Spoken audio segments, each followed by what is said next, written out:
네. 아, 비전 꿈이 없다라고 하는 부분의 의미는 사실은 여기에 있어요. 우리가 공부 왜 하냐, 꿈을 이루기 위해서 공부하는 거다라고 하는 단순한 진리를 얘기해서 꿈이 뭐냐고 자꾸 물어보잖아요. 네. 저도 뭐 여기저기서 많이 강의해서 아는 사람이 있을 수도 있지만, 네. 우리 안경쓴 학생 꿈은 뭐예요? 꿈이 뭐예요? 네? 꿈이 뭐예요? 고민 중에 있어요? 있는 것 같은데? 비밀이에요? 꿈이 뭐야? 부끄러워요? 꿈이 뭐예요? 답이 없나요? 이 하얀 옷 입은 학생은 체스. 네, 꿈이 뭐예요? 없어요. 제가 제일 좋아하는 현재 답입니다. 네. 그러면 어머니는 꿈은 뭐였어요? 꿈이 없으셨어요, 어렸을 때? 네? 꿈이 뭐였습니까? 네?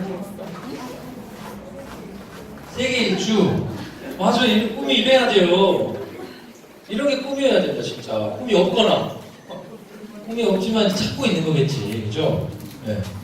근데 꿈을 물어보면 대부분 이걸 대답해요. 직업. 학교에서 장래, 희망, 써오라고 그 옆에 뭘 써야 돼요? 직업을 써야 되잖아. 세계 일주 써가면 선생님이랑 상담할걸요? 진짜 거짓말이에요. 제가 중학교 1학년 때 원리 수련을 받고 하고도 제가 전도됐는데 2세지만 근데 너무 그 원리 수련을 잘 받다 보니까 장래 희망에다가 아내에게 사랑받는 남편 이렇게 쓴 거예요. 진짜 진지하게. 이게 인생을 창조 목적으로 완성하는 거구나 이렇게 생각해서 순진한 마음에 선생님하고 상담했잖아요. 동현아 솔직하게 얘기해라. 엄마 아빠 관계가 힘드시니? 이런 걸 물어보시더라고. 네. 꿈을 적으라고 해놓고는 꼭 직업을 쓰게 해요. 그 다음부터는 이제 대통령이나 과학자, 외교관, 선생님 이런 거 써야죠. 그렇죠? 그 다음에 또 하나가 뭐가 저는 답답했냐면 칸이 너무 좁아요. 하나밖에 못 써요. 한 3개 써가면 선생님하고 또 상담해야 되죠. 하나 골라 이렇게. 그렇죠? 이렇게 돼 있어요. 꿈이 직업이어야 돼요. 지금 장래 희망을 직업으로 규정하고 있어요. 여러분 그렇지 않아요? 학교에서 다 적어오라고 하면 직업 써내죠, 그렇죠? 네, 이게 얼마나 위험한 일이게요. 부모들한테 원하는 직업을 설문조사해봤더니 200개밖에 얘기를 안 해요. 안정적인 직장. 근데 대한민국의 직업은 2만 개나 있어요. 부모님들이나 어른들이 직업에 대해서 조언하는 거 듣지 마세요. 이 200개에서 봐 생각 안 해요. 2만 개나 다 있는데. 또 하나 문제가 또 뭐냐면 우리 부모님들 세대와 다르게 우리 학생들은요 2030년이 되면 직업을 19번 바꿔야 된대요. 19번. 현재 직업의 50%가 사라진대요. 그리고 모르는 직업이 65%나 새로 생긴대. 이런 그 어떤 장래 희망으로 A라는 직업을 정했는데 이 직업이 사라질 가능성도 있잖아요. 그 다음에 지금은 없는 직업이 65%가 생기는데 지금 이미 결정해가지고 나는 그것만 해야지라고 살아가면 어떻게 되는 거예요? 말도 안 되지 않아요? 더 직접적 증거가 재작년에 있었죠.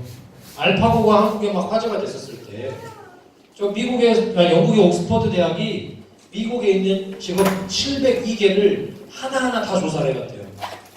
2025년에 몇 년 남았어요? 5년밖에 안 남았어요. 2025년에 얼마나 컴퓨터하게 직업을 내줄 것이냐. 이랬더니 이렇게 다 조사가 된 거예요. 인간적인 거, 레크레이션, 사회복지, 선생님, CEO, 정치학 이런 거 목사님도 여기 들어갑니다. 신학 때 많이 가시고 공직을 좀 많이 해주세요. 그런 건 안 없어지는데 이런 건 다 없어지는 거예요. 47%가 2025년에 사라진대요. 직업을 절대 이 시대에는 장래 희망을 정하면 안 돼요. 진로 교육을 해준다고 하면서 누군가 얘기가 있으면 한 절반은 사기라고 생각하시면 돼요. 아무도 예측할 수 없어요. 4차 산업혁명에 대해서 막 얘기가 많이 있잖아요, 요즘. 그죠? 다 모르고 하는 소리예요. 어떻게 변할지는 아무도 몰라요. 사회가 그렇게 빨리 변해요.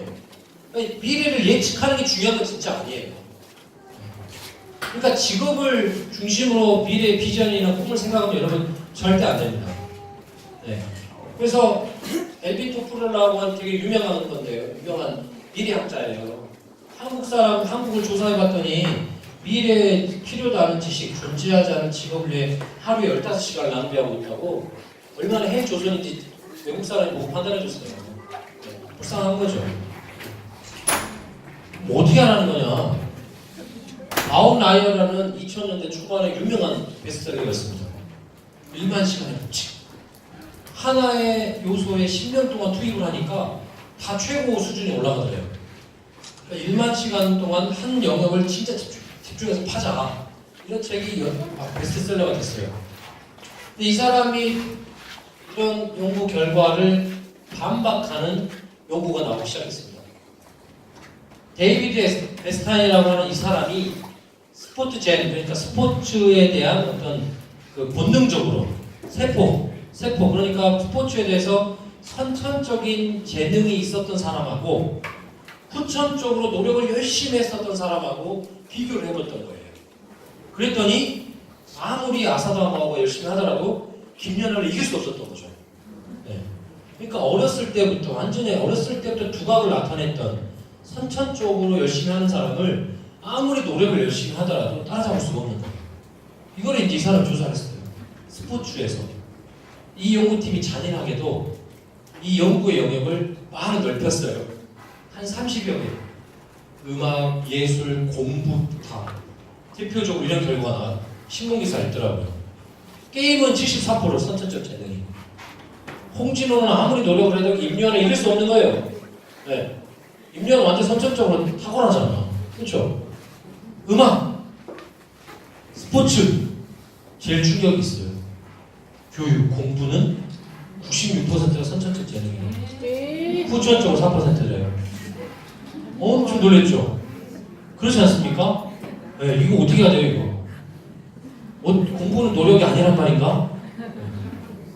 근데 이 사람의 연구 결과는 무엇을 뜻하냐면 노력이 불필요하다고 얘기하고 있는 게 아니에요. 노력해, 공부에 최선을 다해. 제가 인생에서 제일 듣기 싫은 말이 최선을 다해요. 최선이 뭔지 모르겠거든요. 네. 엄마가 저한테 제일 많이 했던 말도 최선을 다해요. 노력 좀 해, 최선을 다해, 뭐 이런 얘기. 근데 노력이 불필요한 얘기가 아니에요. 제발 선천적 재능을 먼저 내가 누군지 발견한 다음에 그 다음에 후천적 치열한 노력을 하자, 이 얘기를 하고 있는 거예요. 이 사람은. 김연아가 선천적 재능만 있었어요? 아니에요. 얼마나 노력을 열심히 했는지 몰라. 허리가 휘어질 때까지. 네. 김연아는 정확히 알았던 거죠. 먼저 내가 피겨스케이팅에 선천적 재능이 있구나. 네? 그 다음에 치열한 노력을 했다는 거예요. 우리는 제일 먼저 무슨 얘기를 먼저 해요? 너가 누구냐? 네가 좋아하는 거 뭐냐? 너가 선천적 재능이 뭐냐를 우리가 궁금해하거나 이야기를 하는 게 아니라 노력해잖아요. 그거는 대학에 간 다음에 해. 공부 먼저 한 다음에 그거 해. 이 얘기가 제일 많이 나오지 않아요? 대한민국 총선이 그렇게 불쌍합니다, 사실. 그러니까 선천적 재능이 무엇인가를 탐색하는데 거기에 너무 소홀하는 거예요. 그 다음에 노력을 하자라고 연구를 하는 결과죠. 네. 선천적 재능이 더 중요하다 얘기를 하고 있는 연구 결과에서 노력이 불필요하다는 게 아니라. 뭐 어떻게 하느냐? 내가 좋아하는 걸 찾아야죠. 나는 뭘 좋아하지? 나는 뭘 하면 행복하지? 네. 그래서 위시리스트를 만드는 게 제일 좋은 방법이에요. 장기적으로 난 뭘 하고 싶죠? 좋은 거죠. 세계 일주. 네. 꿈도 마찬가지 여러 개 해야죠. 직업이 19번 바뀐다는데 CEO도 하고 NGO 봉사단체도 만들어서도 하고 선생님도 하고 학원도 운영해도 보고 여러 가지 직업을 다 가질 수 있어요. 그 다음 내가 하고 싶은 것도 세계 일주, 세계 평화, 아내에게 사랑받는 남편. 네? 지금은 이제 저는 이제 딸이 생기니까 네, 딸하고 요가하기 뭐 이런 거 막 생겨요. 네. 이런 것들이 자기가 뭘 좋아하는지를 찾는 것이 내 선천적 재능을 알게 하는 제일 좋은 방법이에요. 정말 신기합니다. 대한민국 청소년하고 일본 청소년하고 이걸 시켰더니 잘 못 써요. 내가 뭘 진짜 좋아하는지 잘 몰라요. 서양 아이들한테 이거 쓰라 그러면 계속 써요. 그만할 때까지. 계속. 왜 이렇게 속으신 막 나와요? 왜 그러겠어요? 우리나라 대한민국 교육이 문화가. 그래서 그러겠죠. 네. 다음에 다양한 경험을 해보는 거죠. 예, 경험을 많이 하는 게 중요합니다. 나를 찾기 위해서. 그러니까 부모님들, 우리 학생들도 수련회 같은 데 가야 된다니까.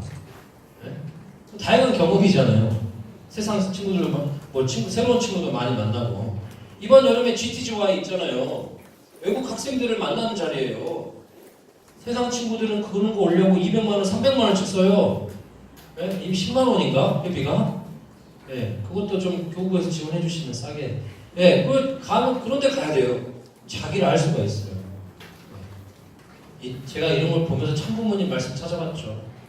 그랬더니 공부법에 대해서 찾아봤더니 이런 말씀이 있는 거예요. 전과목이 아니라 과목 중에 내가 제일 좋아하는 과목을 먼저 찾으래. 그 과목을 중심으로 먼저 막 공부 열심히 해가지고 최고가 되라. 그 다음에 다른 과목으로 확산해가라. 이렇게 공부법이 아버님 얘기해 주셨어요. 전문가들도 근데 이렇게 얘기합니다. 먼저 내가 좋아하는 과목을 차라리 표면 성적을 올리려고 고민하기보다 내가 좋아하는 과목을 진짜 있으니까 그 과목만큼은 확실하게 100점을 맞는 그런 경험을 하면 자기 스스로의 공부법을 태득하게 돼요. 아, 나는 이런 스타일로 공부하는구나. 점점 확대할 수 있어요. 당장 국영수나 평균이 걱정이기 때문에 전과목을 대충 손대지 전문가들도 이런 방식을 얘기합니다. 참 아버님의 이 얘기가 뭐예요? 내가 선천적으로 좋아하는 게 무엇인지를 빨리 파악하라는 거죠. 우리는 먼저 이것부터 시작해야 됩니다. 그래서 뭐 하라는 거냐? 공부 계획하지 말라고 하고, 자기주도 학습하지 말라고 하고, 꿈도 필요 없다고 하고, 뭐 하라는 얘기냐? 이거 하라는 얘기입니다. 공부 능력이 뼈에 각인해야 돼요. 뼈에 각인이에요. 뼈에 각인. 너무나 하고 싶은 꿈은 언제나 분명히 나타납니다. 네. 지금은 당장 눈에 없고 고민하고 있지만 정말 저거 하고 싶어서 정말 미칠 것 같은 꿈은 진짜 나타나요. 이 아이 행복한 것처럼. 그런데 어떤 꿈이든지 이루기 위해서는 공부 필요합니다. 여러분, 제가 지금 현상금 걸고 있습니다. 한 200만 원. 공부가 필요 없는 직업이 있으면 저한테 알려주십시오. 제가 200만 원 드립니다. 네. 대구에서 강의했더니 노숙자를 얘기한다고. 와, 200만 원 나갈 뻔했잖아요. 순간 당황해가지고 200만 원 좋은 말로 고민했는데 제가 신문기사를 읽었던 생각이 난 거예요. 노숙자도 공부합니다, 여러분. 어떻게 박스로 집을 만들어야지 겨울에 얼어 죽지 않을지, 아침밥은 어디서 주는지, 점심밥은 어디서 주는지 500원씩 주는 데도 있어요. 아침에 가면 500원, 점심에 가면 500원씩 하루에 1000원씩 벌어요. 네. 그러니까 어느 지하철역에 가야지 따뜻하게 잠을 잘 수 있는지 이런 거 공부하지 않으면 얼어 죽어요. 배고파서 죽고. 그러니까 노숙자들은 진짜 노하우가 있다는 거예요. 아, 다행히도 이런 저는 안 쓸 수 있었죠. 모든 직업에는 공부가 필요해요. 문제가 뭐냐? 공부가 필요하고 내가 이걸 꼭 하고 싶은데 공부할 줄 모르는 거예요. 훈련이 안 돼 있어가지고. 네. 거기서부터 이제 힘들어하는 거죠. 그래서 많은 전문가들이 학습 능력을 제일 많이 얘기합니다. 그 얘기를 합니다. 그럼 이 뼈에 각인시키는 공부 능력이 뭐냐? 첫 번째 엉덩이에요. 엉덩이. 오래 앉을 수 있어야 돼요. 5분 10분만 지나면 막 괴로워하고 졸리고 그런 아이들이 있어요. 네. 엉덩이부터 공부를 시작하는 겁니다. 책상 앞에서 오래 앉아있기. 네. 두 번째는 손으로 공부하기예요. 효율적으로 공부하기 위해서 내가 쓰고 말하고 내가 쓰는 것을 귀로 듣고 말하는 걸 귀로 듣고 눈으로 보고 이렇게 손으로 공부하기죠. 이게 먼저 훈련이 돼야 됩니다. 다음이 머리로 공부하기예요. 암기하는 법, 이해하는 법. 우리 대한민국의 공부는 여기서부터 출발하니까 문제예요. 우리 학생들도 그렇고 부모님도 그렇고 내 자녀가 영어 성적이 떨어지고 수학 성적이 떨어지면 바로 무엇부터 생각해요? 교과서 생각하셨어요? 학교 수업을 듣는데 맨 앞줄이 안 나, 두 번째 줄이 안 나 생각하셨어요? 세 번째 줄 이하부터는 학습 효율이 떨어진대요. 네. 그런 거 생각하십니까? 공부법들 생각하세요. 이런 거 생각 안 하잖아요. 아, 학원을 보내줘야 되는데 어떻게 하지? 돈이 없는데 과외라도 시켜주고 싶은데 공부법을 여기서부터 시작하는 거예요. 여기서부터 아니죠. 엉덩이부터 손으로부터 시작해야 돼요. 그 다음에 머리입니다. 마지막에 마음으로 공부한다고 해요. 뭔가 공부를 열심히 하면 뿌듯하고 보람이 있어요. 네. 공부에 동기부여는 없어요. 공부는 다 힘들라고 하기 싫은데 인내하면서 해요. 그나마 동기부여는 어디서 나오냐? 공부했더니 성적이 올라가는 거예요. 네. 공부 노력은 무조건 성적 올라가게 돼 있어요. 안 올라가진 않아요. 언제든 올라가요. 이걸 경험해야지 끊임없이 자극받으면서 해요. 이렇게. 이게 순환되어가면서 엉덩이도 오래 하게 되고 손도 더 잘하게 되고 나만의 공부법을 획득하게 돼서 머리로 공부하기도 생기고 마지막으로 그런 거에 대한 자기 스스로의 보람이 생기는 거죠. 이게 막 순환을 합니다. 이걸 뼈에 각인해야 된다는 거예요. 이게 뭐랑 똑같냐면요. 자전거나 바퀴운주랑 똑같아요. 10년 전에 자전거를 배웠어요. 탈 줄 알아요. 10년 동안 자전거를 안 탔다고 그게 어디 갑니까? 아니죠. 공부 능력이 딱 그래요. 왜 기업체에서 명문대를 선호하느냐? 인맥 이거 절대 이제 아니에요. 그게 검증이 됐잖아요. 공부를 할 줄 안다는 게 검증이 됐잖아요. 명문대 갔기 때문에. 이 이유 빼고 없어요. 왠줄 아세요? 어떤 기업체든지 새로 들어가면 공부 다 다시 시작해야 돼요. 그 기업이 요구하는 지식을 다 새로 습득해야 돼요. 99%가 그래요. 전공의 학과에 맞게 기업이나 직업을 갖는다 거의 없다 그래요. 90% 이상은 전공과 무관한 직업을 찾아요. 다 새로 공부해야 돼요. 근데 뭐가 검증되어 있습니까? 대기업에서 봤을 때 명문대생들은 공부를 할 줄 아는구나. 이게 돼 있는 거예요. 그래서 공부 역량이 제일 중요합니다. 뼈에 각인시켜야 되는데 우리가 지금 당장 우리 중고등학생 잘 보세요. 더 당장은 이것 때문에 우리 괴롭고 그러잖아요. 그렇죠? 행복하고. 근데 이게 인생의 목표입니까? 이거 절대 인생 목표 아니잖아요. 우리 인생의 목표는 성공과 행복이에요. 그렇잖아요. 네. 여기 입장이 있다는 걸 절대 잊어버리면 안 돼요. 제가 보니까 고등학교 때 그렇게 미친 듯이 공부해가지고 필요하고 남아있는 지식은 영어, 국어, 사회, 역사 막 이런 거예요. 공부량이 압도적으로 많았던 것은 물리, 화학, 생물, 지구과학, 수학 이런 것들은 다 까먹고 인생에 쓰지도 않아요. 근데 그런 것 때문에 제가 좋은 대학을 갈 수 있는 수능 성적이 나오고 했었거든요. 삶을 살아가는 데 있어서는 너무 안 중요한 거예요. 정작 지금도 내 삶에 정말 중요한 것은 그때 치열하게 공부했었던 기술들이에요. 텍스트를 빨리 이해하고 대량의 텍스트를 많이 볼 수 있는 지구력이 있고 이런 것도 지금도 저한테 남아있어요. 우리 그런 것들이 더 중요하다고 생각을 해야 됩니다. 슬프게도 내가 공부하기 싫은 화학 때문에 내가 너무 답답하게 생각하는 수학 때문에 지금 당장 성적이 낮아가지고 좋은 고등학교, 좋은 대학에 못 갈 수도 있죠. 인생에 있어서 그 지점은 진짜 마라톤 대회를 하는데 한 1km 간 것밖에 안 돼요. 지금은 더 그렇게 됐어요. 특히 한국 대학은 50% 100%예요. 서울연고대 빼고는. 누가 그렇게 생각하냐면 세상 사람, 기업체들이 그렇게 생각하거든요. 또 해외 대학을 생각하면 더 그래요. 정작 중요한 건 이 학습 능력이에요. 그런데 여러분 학창 시절이 이 학습 능력을 훈련할 수 있는 최고의 순간들이에요. 절대 놓치면 안 돼요. 대학에 가잖아요. 수업 시간에 딴 생각해도 교수들이 별 신경 안 써요. 결석해도 뭐라고 안 해요. 네. 중간에 쓱 빠져나가도 자식 이 정도밖에 안 해요. 우리 중고등학교 때 그럴 수 있어요? 선생님 잠깐 졸리니까 엎드렸다 갈게요. 이래도 돼요? 네? 배고프니까 매점 갔다 올게. 이게 됩니까? 안 돼요. 선생님이 자꾸 나를 쳐다보고 집중시키고 훈련시키는 자동적 현상인 거예요. 여러분 이 순간 놓치지 마세요. 한 번 더 엉덩이 붙이고 앉아야 되겠다. 한 번 더 선생님이 강의한 것을 막 열심히 받아 적어봐야 되겠다. 대학도 없어질 것 같아요. 진짜로. 여러분 서울대가 전 세계나 연고대도 50위권에도 못 들어와요. 근데 전 세계에서 10등 안에 들어오는 대학들의 콘텐츠가 다 오픈되어 있어요. 혼자서 인터넷 강의로 다 들을 수가 있어요. 차라리 지금 이 순간 그런 훈련을 하는 것이 스펙상 더 좋아요. 그럼 졸업장이 나온다니까요. 돈을 안 내도 너희가 이 수업을 들어서 패스를 했다는 패스 증명서가 나와요. 영어 공부를 더 빨리 해가지고 세상 수업을 그런 명문대 수업을 듣는 게 훨씬 더 여러분들 스펙상 더 좋을 수도 있어요. 그러니까 지금 그 훈련을 하시라고. 엉덩이로 훈련하는 거, 손으로 훈련하는 거, 머리로 훈련하는 거. 나는 이런 식으로 공부하는 사람이구나. 난 이렇게 효율적으로 공부할 수 있구나라는 걸 지금 막 훈련을 하셔야 돼요. 네. 중고등학생 특히 이 부분들에 대해서 쿨하셔야 됩니다. 내 인생의 방향은 저기 있으니까 지금 나한테는 성적이 어쩔 수 없잖아. 아니 공부하기 싫고 어려운 화학을 어떻게 하라는 거예요. 인생에 도움도 안 되는데. 근데 대학이나 성적, 중고등학교로 지금 중요한 게 아니에요. 여러분이 진짜 쌓아야 될 것은 학습 능력이에요. 학습 능력. 이걸 꼭 잊지 말고 생각하셨으면 좋겠어요.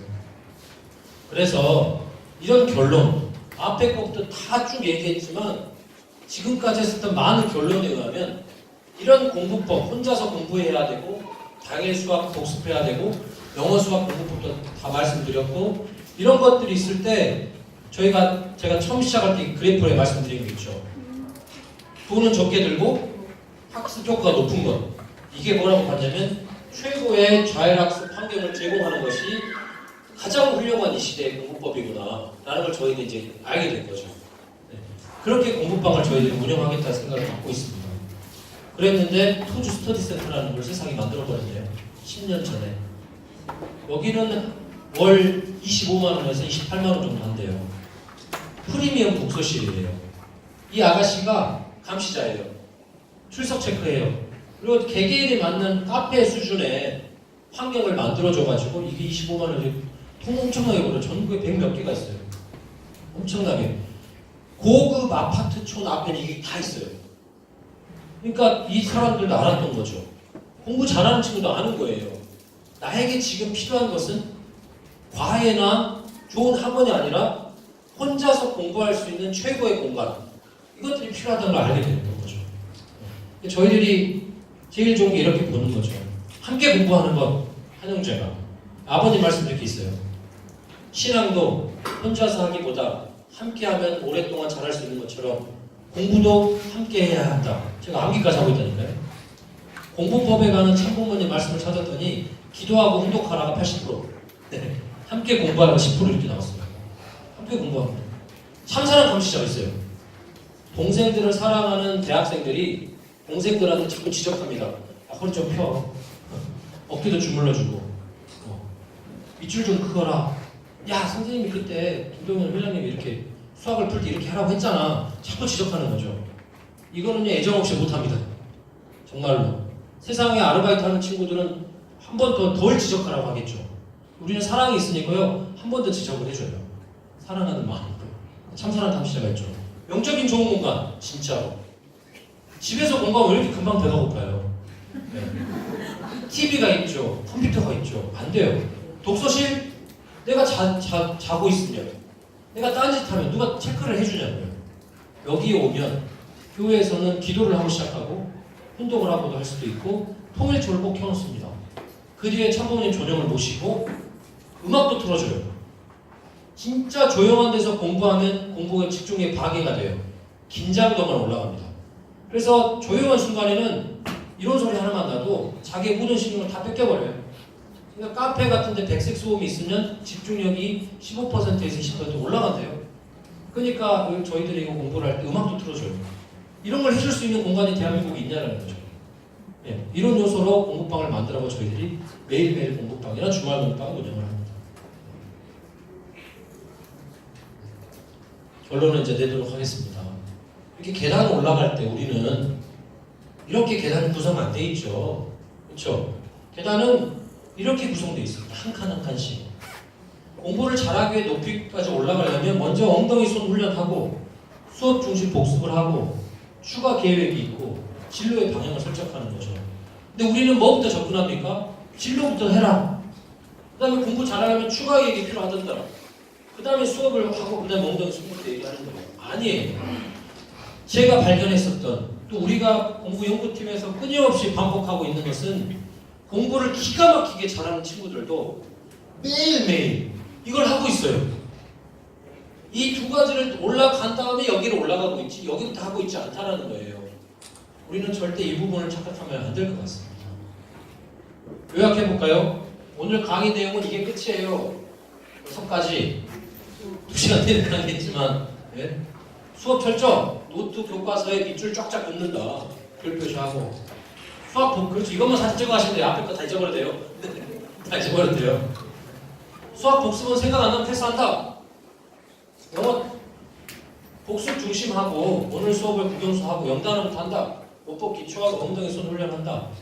우리 중고등학생들 미래를 생각해서라도 지금 당장 수학을 못하고 영어를 못하고 이거 괜찮다니까요. 장기 레이스에 의하면 엉덩이를 훈련하고 손을 훈련하는 게 훨씬 중요해요. 선생님을 활용한 그 시간들 잊지 마시기 바라고. 여기 하나 중요한 데 하나 없는 거 있네요. 그 수학 복습할 때 성적이 낮은 사람들은 기초 기본만 하기. 요것만 이제 잊어버리지 않으면 될 것 같아요. 전문가들은 사람이 변하기 위해서 21일이나 40일이나 60일 얘기합니다.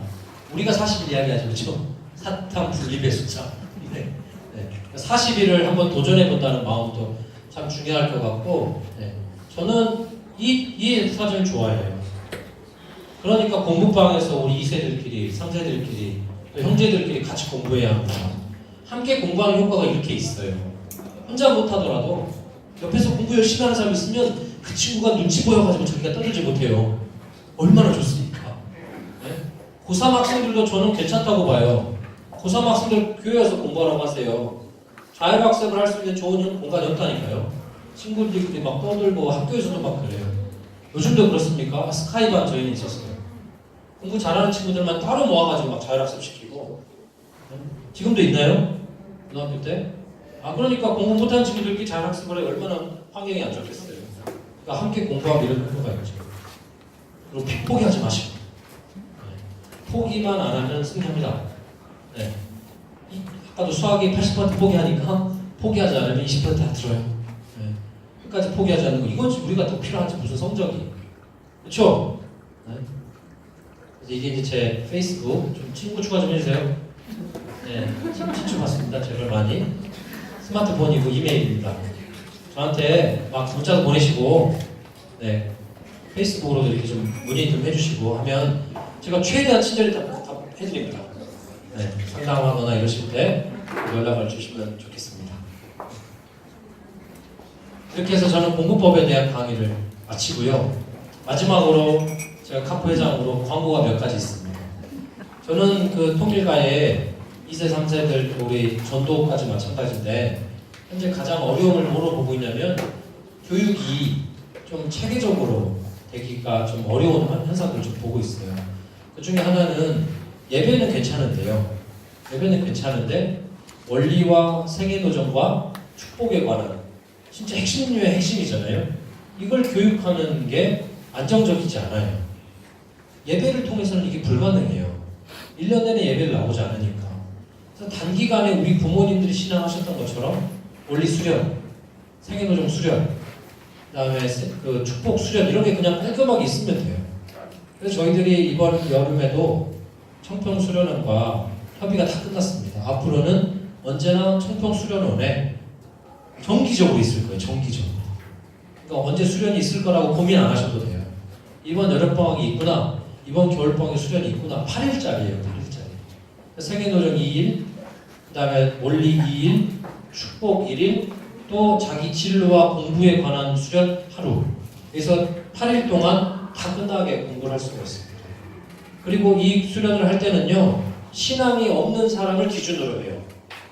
통일가 현재 2세, 3세들은 원리 수련을 받은 사람이 10%가 안 됩니다. 그 이유가 있어요. 여러분 방학 때 원리 수련 있습니까? 계속 있습니까? 원리만 수련하는 거. 네.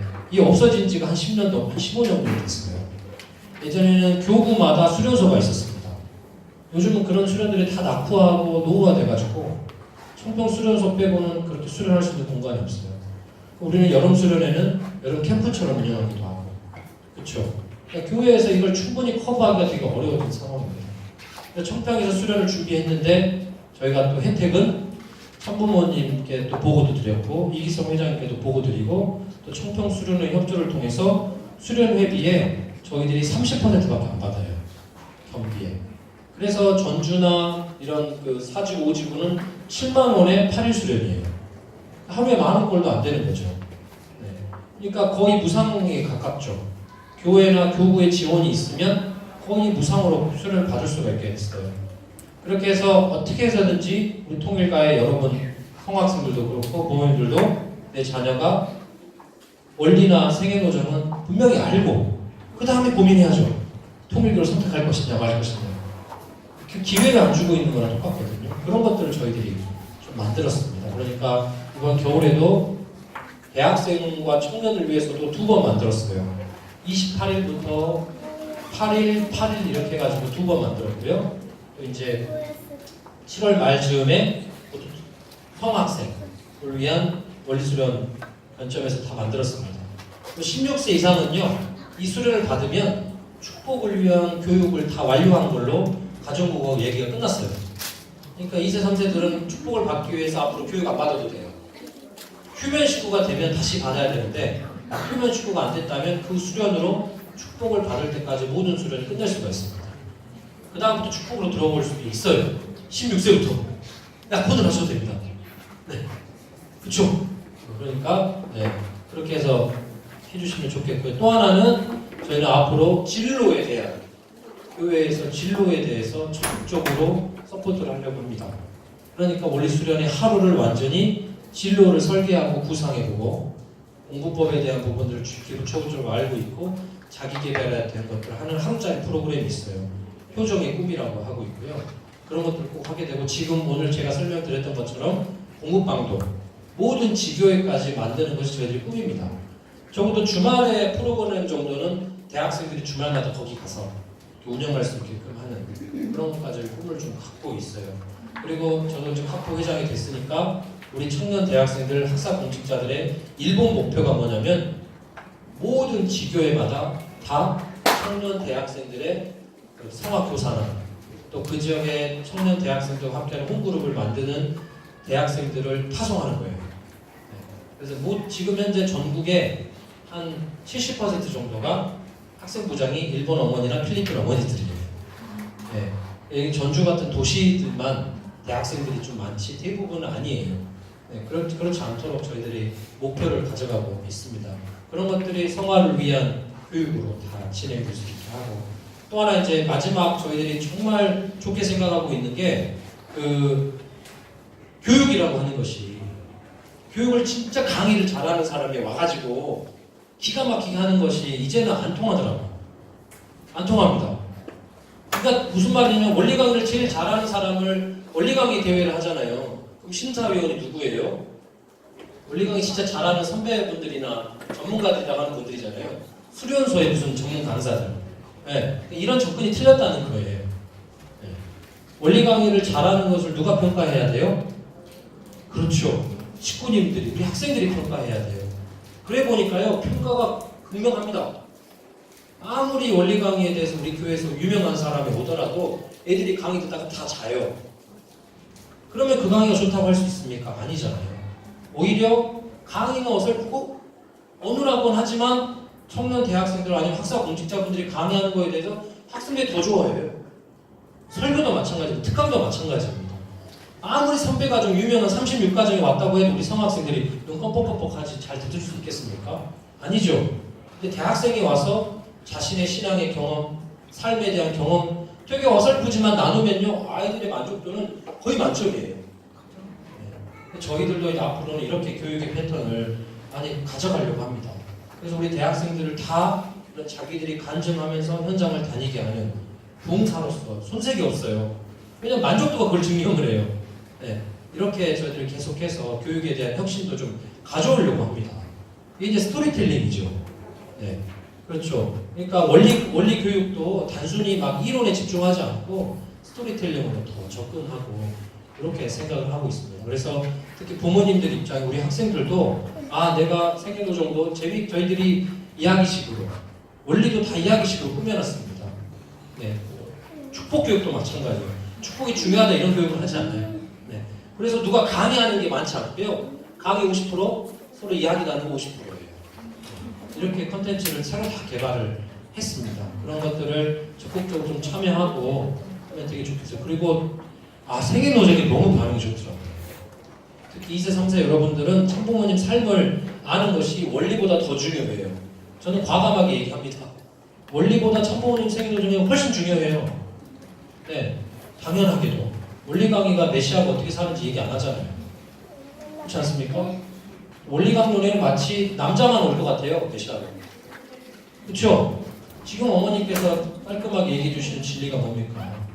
하늘은 남자 여자 다 준비했다잖아요. 이런 것들이 천부모님 삶 속에서 우리는 알 수 있으니까 우리 특히 모태신앙자들한테는 천부모님 생각은 진짜 짱입니다. 네. 그러니까 부모님도 그런 걸 인식해 주셔서 네. 미래 세대들을 위한 천부모님 생애노점이 나왔어요. 그거 개발을 저랑 옆편에서 했습니다. 네. 그런 내용들 함께 또 이번 겨울에 여름에 수련을 이렇게 경험할 수 있으니까요. 함께 참여해 주십시오. 이번 겨울에 저희들이 처음으로 이런 수련을 했어요. 그때 저희가 청평 역사상 최대 한국 사람들이 1200명이라고 모였어요. 네. 그렇게 해냈는데 재밌었던 거는 고3 수련생 중에 자기가 고3 때까지 한 번도 원리와 생애를 좀 들어본 적이 없대요. 나는 통일교 떠나려고 왔대요. 엄마가 눈물 흘리면서 고3 수련회 마지막으로 꼭 가주라고 눈물 흘리면서 부탁해서 왔대요. 그렇게 하면서 진짜 건성건성 받고 막 그랬어요. 이 친구가 원리와 생애노정을 듣더니 자기가 변하는 거예요. 말씀의 힘이 있습니다. 천부모님 삶의 힘이 있어요. 그러니까 꼭 우리 자녀들이 충분히 듣고 난 다음에 내 신앙을 선택할 수 있는 그런 경험을 함께 만들어 주셨으면 좋겠습니다. 우리 학생들도 이번 여름에 뭐 별거 없으면 네, 꼭 8일짜리 수련 오세요. 공부 잘하는데 엉덩이 중요하잖아요. 그죠? 손 중요하잖아요. 우리 훈련 다 시켜줄게요. 네. 그리고 여러분을 알아야 되잖아. 내가 누구지? 내가 누구지? 이 질문을 던지는 순간은 이런 수련이에요. 이런 수련에 와야지 엉덩이 훈련부터 나 자신이 뭘 좋아하는지, 뭘 하고 싶은지를 본질적으로 막 생각하게 합니다. 청평은 그런 거 하기 진짜 좋아요. 찬양도 저희들이 대충 만들었어요. 좀 덜 힘들게. 네. 좀 잘 얘기해가지고. 아, 찬양 너무 김이들한테 주셔주셨어요. 앞으로는 기적소리 노래로 찬양할지도 모르겠어요. 제가 막 건의했거든요. 성원 은사가 너무 지루해요. 막 그랬어요. 네. 그랬더니 연구해 주신대요. 효진님을 모시고 있는 청평에서 효진님 노래로 찬양해도 되잖아요. 그렇죠? 기적소리야. 네. 얼마나 좋아요. 네. 여러분처럼 청평이 부담스럽지 않게 저희들이 막 만들고 있으니까 우리 학생 여러분들 이제 괜찮아요. 얼마든지 청평에 오셔가지고 네, 저 좋은 데서 천보원 지하로 되게 거기서 되게 좋은 깔끔하고 좋은 데서 이제 또 생활하거든요. 이렇게 막 성전에서 막 집단 수용 시설처럼 잠자고 있는 거 아니니까 부담 갖지 마시고 청평에 이번에 더 많이 또 주변에 친구들도 많이 해서 이렇게 오시기 바랍니다. 네, 오늘 긴 시간 동안 감사하고 네, 집중력 잃지 않고 저랑 눈도 잘 마주쳐 주시고 우리 학생들도 잘 들어줘서 너무 감사합니다. 네, 질문 혹시 있을까요? 그 질문 받으면서 제가 소감문이랑 평가서가 좀 있는데요. 좀 얘기해 주시고 또 하나는 우리 그 공부방 신청서도 나눠주나요? 나갈 때 네. 명단에 체크만 나갈 때 명단을 체크하면 저희들이 공부방 선생님도 대학생들 모시고 있고 그래서 공부방을 시작해 보려고 합니다. 여기에 그래서 관심 있는 우리 학생들이나 부모님들은 체크해 주시면 저희들이 참고해서 프로그램 만들도록 하겠습니다. 소감문 작성을 해주시고요. 지금 질문을 좀 받도록 하겠습니다. 그래서 소감문을 다 쓰시면 자연스럽게 집에 가셔도 되고, 네.